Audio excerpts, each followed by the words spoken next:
Salut à tous. Alors, la Porsche Taycan a réalisé un chrono au Nürburgring. C'était hier. Donc voilà, ils ont fait un petit chrono sympathique là. Au volant d'une Porsche Taycan de pré-série, le pilote de développement Lars Kern a établi un temps de référence sur la Nordschleife, boucle nord du Nürburgring. Avec un chrono de 7 minutes 42, la Taycan devient ainsi la voiture électrique à 4 portes à battre et Porsche atteint largement son objectif de tourner en moins de 8 minutes sur la piste. Elle a atteint 259 km/h dans l'opération. Découvrez le tour depuis l'intérieur en vidéo.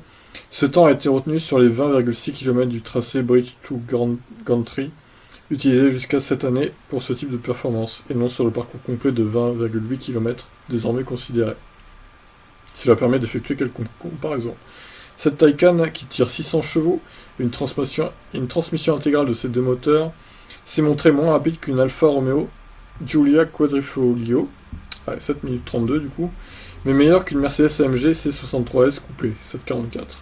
Ouais, elle a battu que 2 secondes, hein, c'est pas étonnant quand même. C'est peut-être la VMAX qui pêche du coup.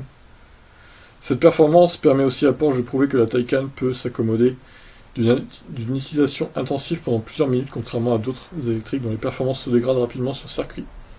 Elle est aidée en cela par la tension de 800 volts de sa mécanique. Récemment, Porsche a aussi démontré la capacité de la Taycan à effectuer 26 accélérations. Oui, ça, oui, c'est un peu n'importe quoi. Mais bon, au moins, ils nous prouvent que leur voiture, c'est très fiable. Le constructeur révèle au passage que la Taycan est équipée d'une suspension pneumatique adaptative et d'un système baptisé 4D châssis contrôle synchronisant l'amortissement actif, la gestion du châssis, le contrôle électromécanique du roulis et le répartiteur du couple. Ah bah disons, elle est équipée. Hein. La voiture utilisée sur le circuit était en outre dotée de roues arrière directrices, qui devraient être proposées en option, et de pneus de 21 pouces. La Porsche Taycan de série doit être présentée le 4 septembre prochain. Alors pour le coup, des pneus de 21 pouces sur circuit, est-ce que ça limite pas les perfs, ça? Surtout au niveau de la VMAX, la traînée aéro. C'est un peu énorme, 21 pouces quand même. Bon bah en tout cas, elle a quand même battu une Mercedes AMG C63S coupée.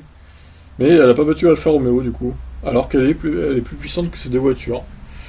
Bon après, il n'y a pas que la puissance qui joue sur ce circuit, mais on va essayer de voir un peu une partie du tour. On va pas tout regarder parce que quand même 8 minutes c'est un peu énorme. On va essayer de mettre en HD. Putain, on peut mettre en 4K quoi.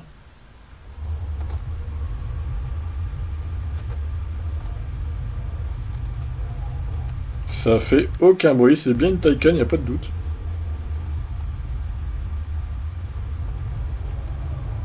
Ce circuit de la mort quand même.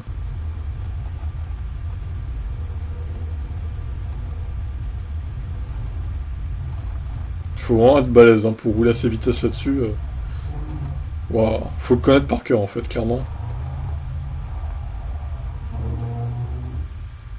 On entend les vibreurs, mais on n'entend que ça quoi. Et les pneus crissés.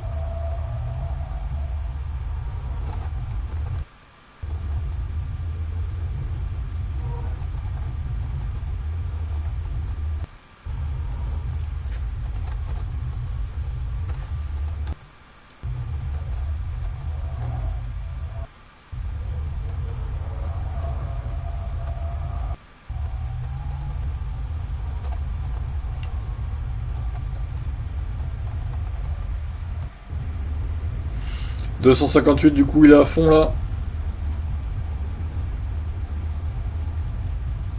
Alors je sais pas si c'est bridé exactement à 258 ou si elle peut aller un peu plus vite. Je pense qu'elle est bridée à 258 en fait, c'est un peu dommage. Pourquoi 258 et pas 280 ou... Ouais, c'est étonnant.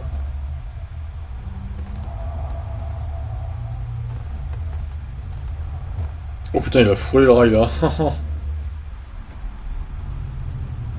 Fin du tour. Eh ben dis donc. Bon bah voilà pour cette petite news sur la Porsche Taycan. Vivement le 4 septembre, c'est dans un peu plus d'une semaine du coup. Ce sera mercredi 4 septembre pour la présentation officielle de cette voiture. Si y a un live, peut-être que je retransmettrai le live sur la chaîne. Je vais voir comment je ferai. En tout cas, j'ai hâte de voir la présentation de cette voiture et de vous en reparler du coup, parce qu'elle est très prometteuse, je pense. Allez, n'hésitez pas à réagir, je vous laisse. Ciao.